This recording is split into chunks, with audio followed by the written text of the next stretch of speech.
Welcome back to the farm. My name's Roz, also known as Passion Flower, and you'll find me here each week talking about my farming and creative life. I didn't record last week because I actually have some really sad news. My little dog Wade, I had to say goodbye, and I just couldn't bring myself to record and talk about it last week. As you can see, I'm still really emotional. Um, yeah, so I'm gonna get on and give myself a little minute and then I'll talk about everything else. But I want to remember him as the little character that he was.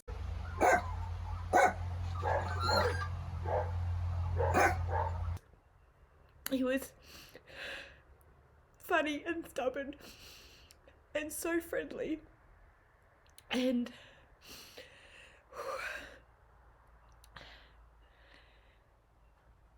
he was a joy to have for the 15 years that he was in my life. So I'm really pleased that I had that time. But my heart's broken right now. And I'm finding it really difficult to talk about. So I'm not planning to get any new house pets right now. I still have my farm pets, the sheep, which are a joy to distract me a little bit. But I just had to let you know and get through that so that I can continue and move on and do videos and not said anything. So now give me a minute so I can recover. Okay. I don't know that my AirPods were actually connected for that last bit, but I'm not recording again. So we'll just continue and hope that the sound was good enough. So apart from dealing with the whole saying goodbye to Wade, there has been a lot of good things that have happened around the farm. And because it's been 2 weeks, there are a lot of things to catch up on. So I'm going to go into all of that and hopefully you enjoy the rest of the episode. So I had people from Landcare come and visit. I've spoken about how we've been borrowing a big spraying unit for getting rid of blackberries and weeds, and how we've had contractors come as part of a grant from Melbourne City Water before. And Landcare are doing a series of documentaries about how Landcare is impacting different communities in different ways.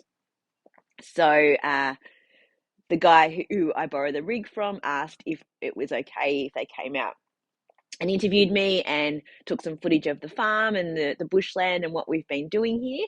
So that was really interesting. They walked the creek line and we talked about everything. Got to have a really good chat about what to do now and about seeing everything that's sort of regrowing and regenerating, which is really exciting. It was also good for me because I hadn't really been for a walk for a while, and post-COVID I actually felt not too bad. So that was a positive as well. They did some drone footage over the farm and they did some footage of the creek and all that kind of thing. So I'm not sure when that comes out or in what format, but it'll be interesting to see how it is all put together. Now that it's much colder, and it was a really crisp, cold morning this morning, but the sun's come out, so it's not too bad, I don't think, today. I am collecting kindling for here in the shed, as well as bringing in firewood regularly. I've started by clearing down our old driveway, going down under the trees through there and grabbing all of the old dropped branches for my kindling.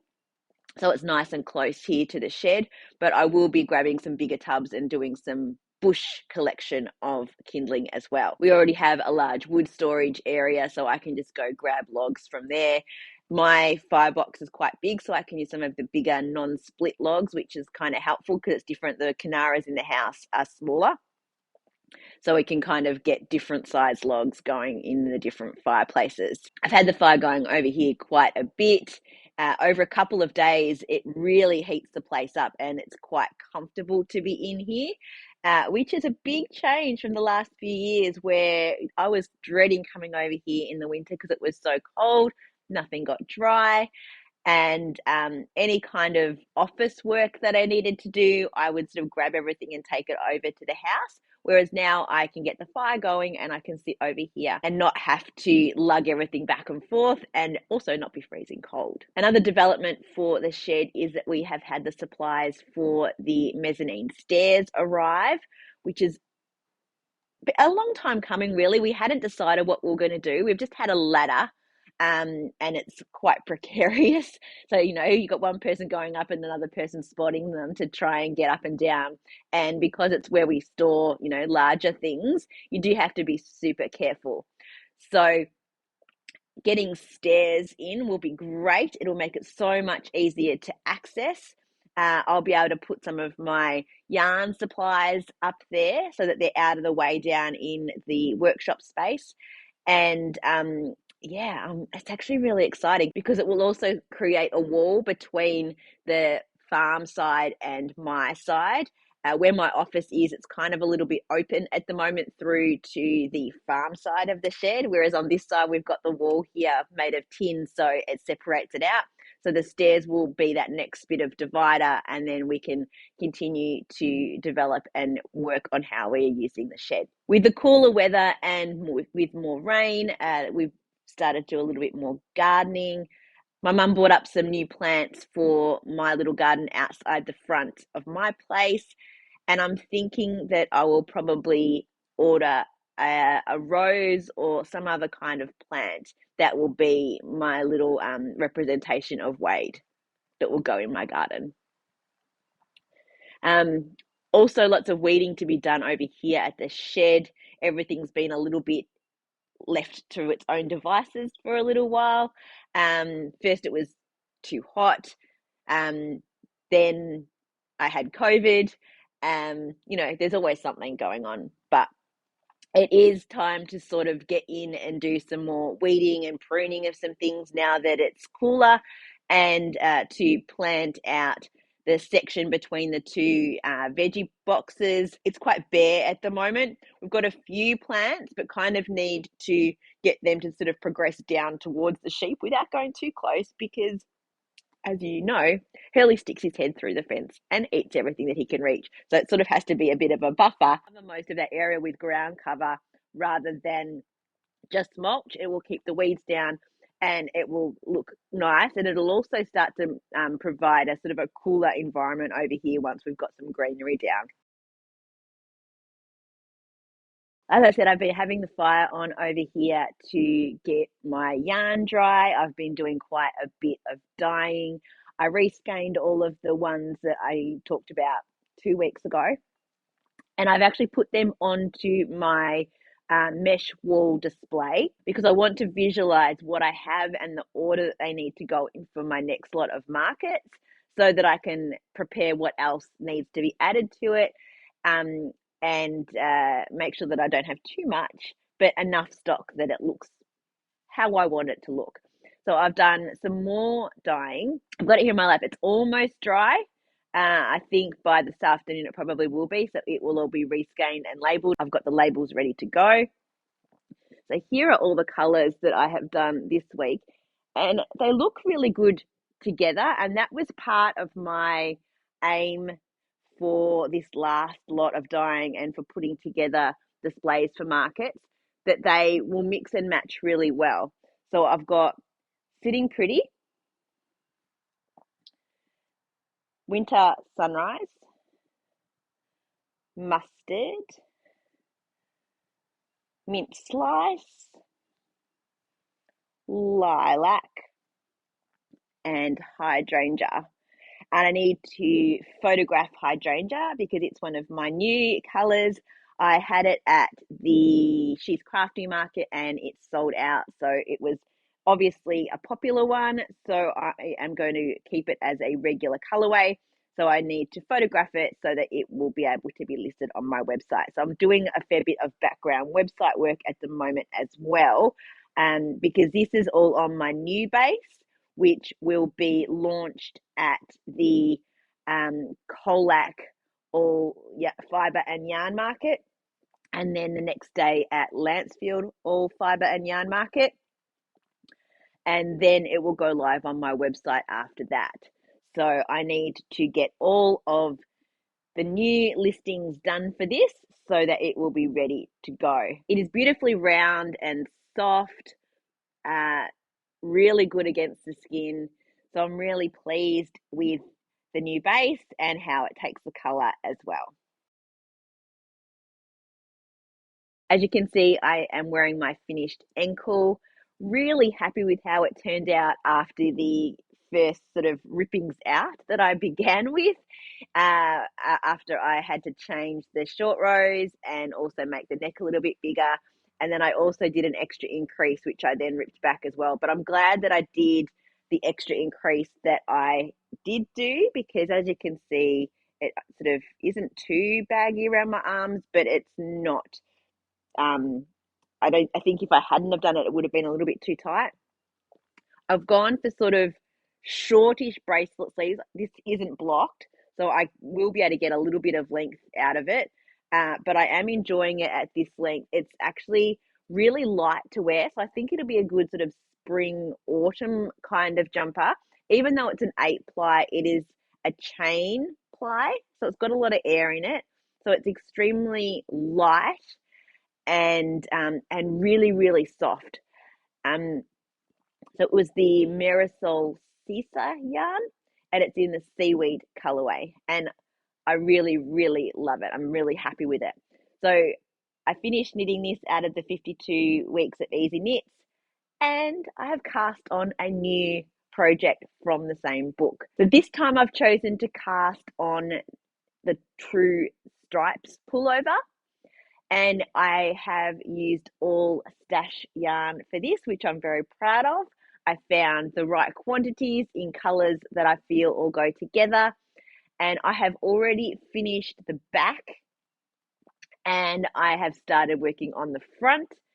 Yes, this is a pieced jumper, which is something I haven't done in a long time, but because it is all garter stitch, I'm actually quite thankful that it's a pieced jumper, because otherwise there'd be knit rows and purl rows, whereas this is just knitting every round, which is making it go super quick.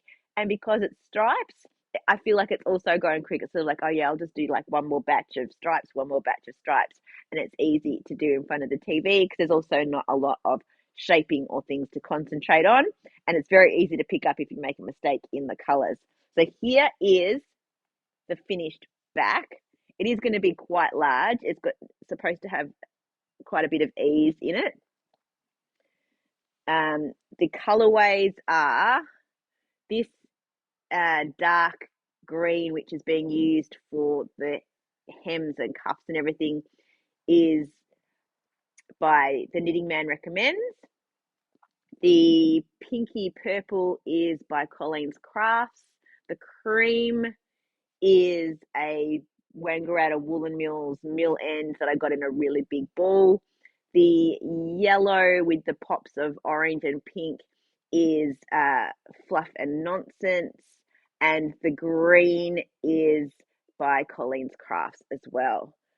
So I'm really loving the stripe combination. I did swatch it in a different way to begin with, and then I changed it so that it was this way. And I love how that little yellow pop comes through between the cream, and how the green and the purple look together, and then how this darker green also has light pops of green and purple, so it kind of brings it all together. So I am, was that 4 repeats into the front?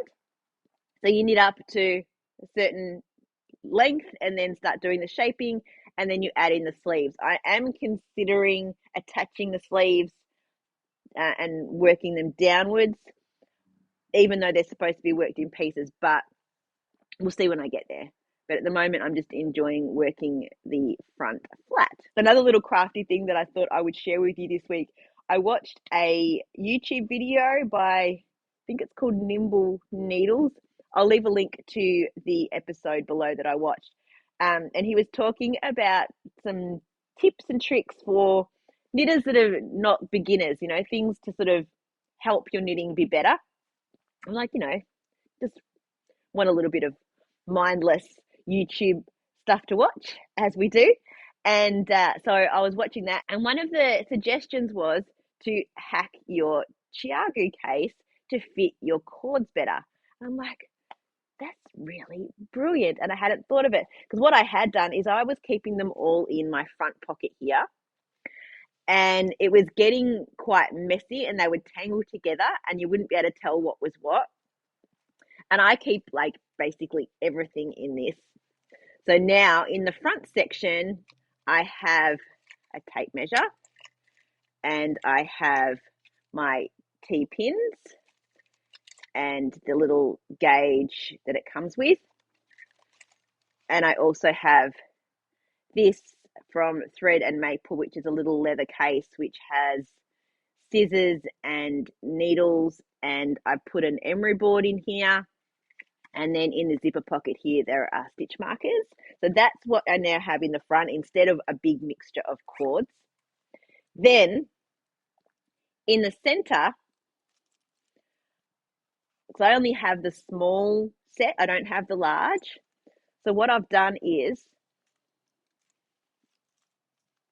make sure that it doesn't fall, is I've actually unpicked some of the little pockets. There were a whole lot of tiny pockets here, and I didn't know what I was going to use those for. But by unpicking the pockets, I'm able to make room for my cords to coil in there.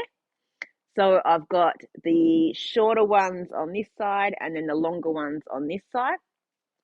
And I've also put a clip here, and I've got my locking stitch markers so I can quickly grab those if I need them. Then on the other side, I have my tips. As you can see, I've got a lot of tips that are currently in projects somewhere, so I need to find where all they are. And then I've got two of these little tubes. This one is full of stitch markers, and this one has a crochet hook, darning needles, and the little connectors for making your cords longer as well, so that I don't lose them. And finally, I keep a pencil in there as well. And I also keep my little shorty set in there as well. So it's the complete set inside there. And then in the front pocket of the shorty set, I've got some bigger stitch markers. And I've also got all of my stoppers. So yeah, I feel like that's really great to have organized it a lot better. I was finding that I was losing things and everything was getting messed up. So I'm going to try this out, and hopefully it works as a great system to keep all of my needles and all of the bits and pieces that I need all in just this one case. Well, that's it for another week. Thanks for spending some time with me. If you're enjoying these videos, please give me a thumbs up and subscribe to my channel. And I look forward to seeing you next week on the farm. Bye.